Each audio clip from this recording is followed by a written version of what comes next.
Welcome to Storytime with Double O Kills. Today, we're reading the story of Ferdinand.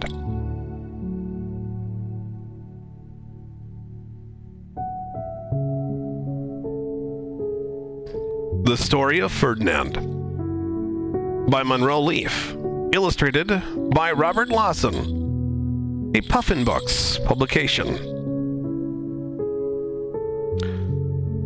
Once upon a time in Spain, there was a little bull, and his name was Ferdinand. Meow, kitty. So you guys can see.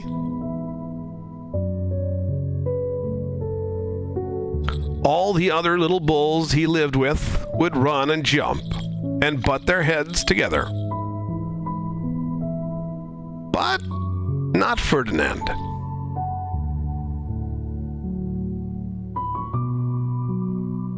He liked to sit just quietly and smell the flowers. He had a favorite spot out in the pasture under a cork tree.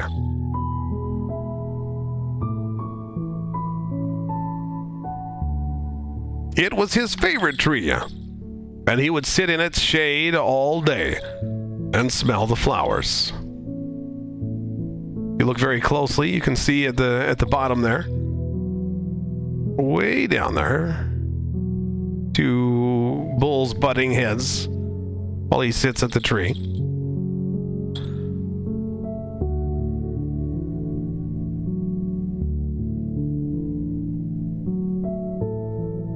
Sometimes his mother, who was a cow, would worry about him. She was afraid he would be lonesome, all by himself. "Why don't you run and play with the other little bulls and skip and butt your head?" she would say. But Ferdinand would shake his head. "I like it better here where I can just sit quietly and smell the flowers." His mother saw that he was not lonesome, and because she was an understanding mother, even though she was a cow, she let him just sit there and be happy. Now, I feel like that's a valuable lesson right there. That's a valuable thing to learn, to know, and that is that just because it's different, just because it's not normal, just because it's not the same as everything else, it doesn't mean, just because it's not the status quo, it doesn't mean as a parent that you have to do this thing. Like, you have to do this thing. You need to understand. You need to realize, you need to think for yourself and say, look, I get it. It's being crazy. Being a little nuts, but we'll simmer down. Well, think about it for a minute.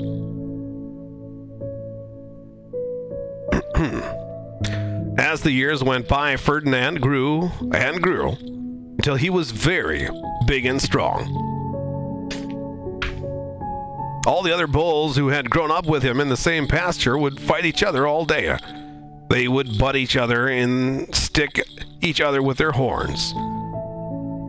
What they wanted most of all was to be picked to fight at the bullfights in Madrid. Now that doesn't make sense, because the bullfights in Madrid, it killed those bulls. It's not where you want to be. But not Ferdinand. He still liked to sit just quietly under the cork tree and smell the flowers.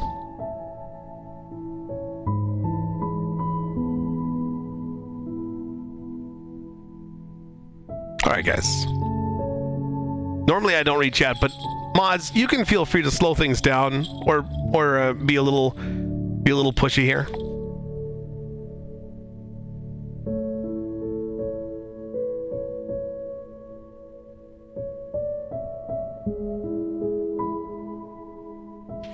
One day, 5 men came in very funny hats to pick the biggest, fastest, roughest bull to fight in the bullfights in Madrid.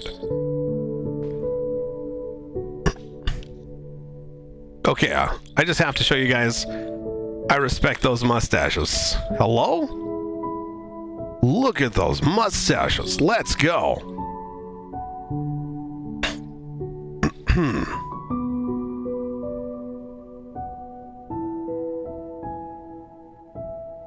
All the other bulls ran around snorting and butting, leaping and jumping so the men would think that they were very, very strong and fierce and pick them.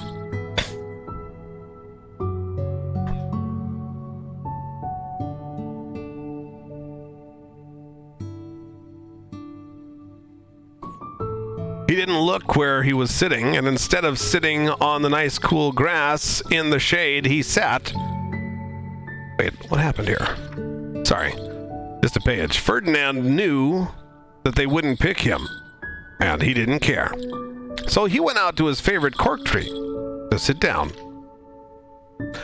He didn't look where he was sitting, and instead of sitting on the nice cool grass in the shade, he sat on a bumblebee. Guys, don't sit on bumblebees. It's not good.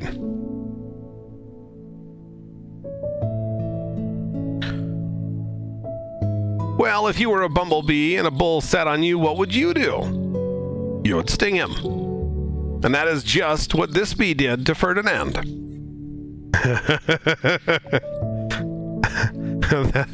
That face right there. That face. That's good. That's good.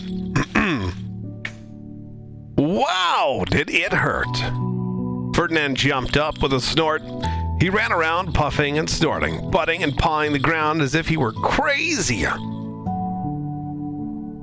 The 5 men saw him and they all shouted with joy. Here was the largest and fiercest bull of all. Just the one for the bullfights in Madrid.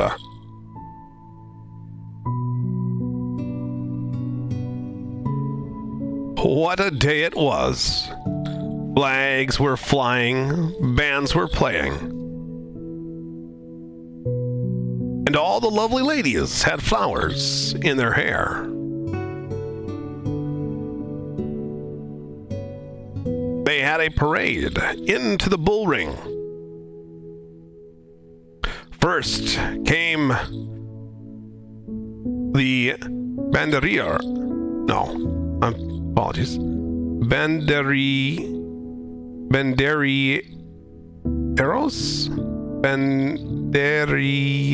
Banderieros. With long, sharp pins with ribbons on them to stick in the bull and make him mad. Next came the picadors. Or the picadores. I'm not sure how that goes. Who rode skinny horses. And they had long spears to stick in the bull and make him madder. See?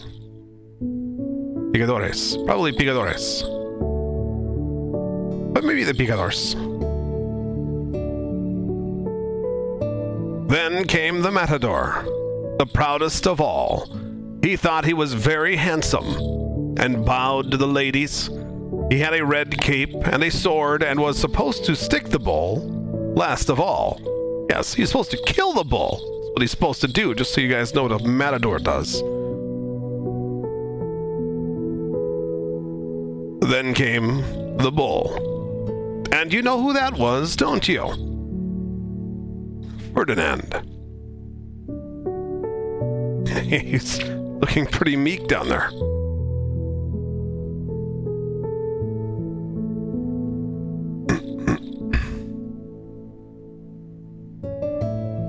They called him Ferdinand the Fierce, and all the banderilleros were afraid of him, and the picadors, or picadores, were afraid of him, and the matador was scared stiff.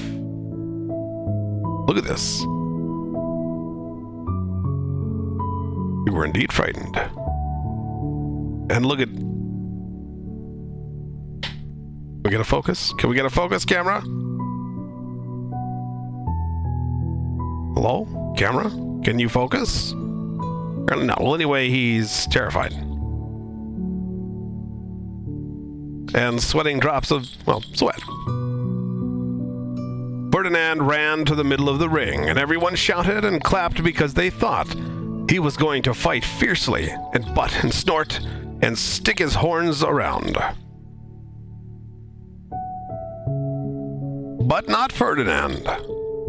When he got to the middle of the ring, he saw the flowers in the lovely lady's hair, and he just sat down quietly and smelled.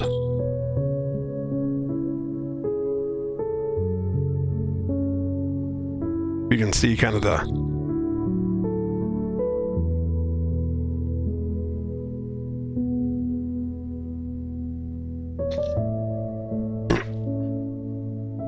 he wouldn't fight and be fierce no matter what they did. He just sat and smelled, and the banderilleros were mad, and the picadores were madder, and the matador was so mad he cried because he couldn't show off with his cape and sword.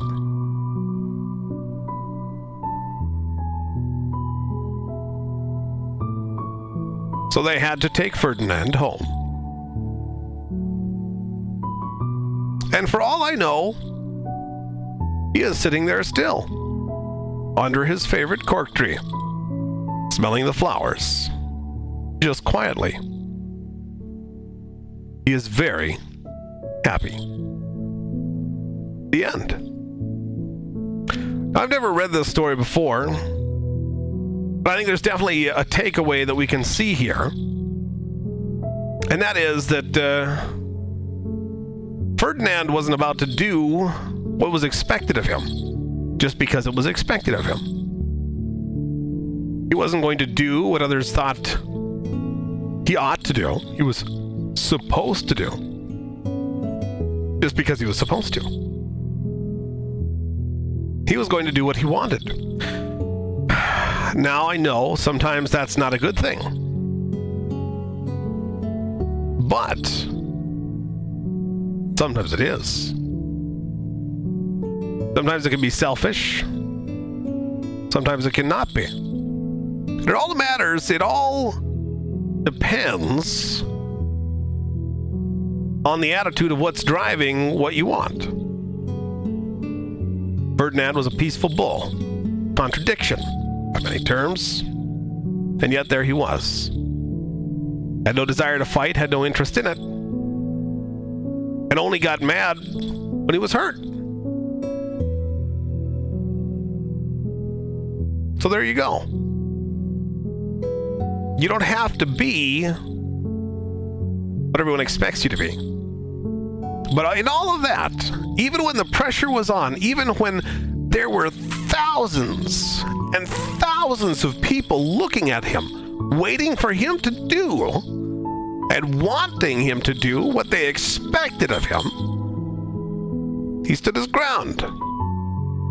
Or perhaps sat it. He wouldn't budge. Conviction-wise, he wouldn't move an inch. They looked, they watched, they waited, they got angry. But he wasn't going to change. He knew who he was. He knew what he wanted. He knew how he believed he should behave.